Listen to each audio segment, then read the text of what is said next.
Catalonia enters an uncertain Easter holiday period, with authorities concerned that increased mobility could lead to a fourth wave of contagion and renewed lockdown measures.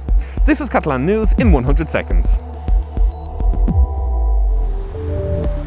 Over 300,000 vehicles are expected to leave the Barcelona area for the Easter holiday, usually one of the year's busiest periods. With some European countries battling the third wave of the pandemic, hotels expect mainly local tourists who are allowed to travel with members of their social bubble. In contrast, the airport of Barcelona was almost empty, with 80% fewer flights than a regular year. Nos vamos a Estambul. Y entonces hemos decidido aprovecharlo. Hemos visto en el mapa mundial que era uno de los países en los que no había que permanecer en cuarentena a la llegada, entonces fenomenal. Pues voy destino a Múnich a hacer una beca Erasmus, una estancia de 6 meses, y tengo la residencia desde el 1 de abril hasta el 30 de septiembre.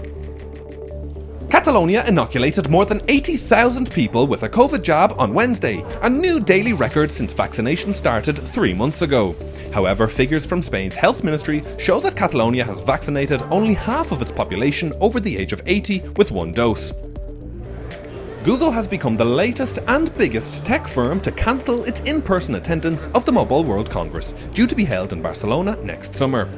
Other companies pulling out over coronavirus concerns include Facebook, Sony, BT and Nokia.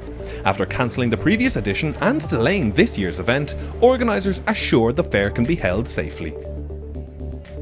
The beaches of Calafell, between Barcelona and Tarragona, have welcomed a very special visitor.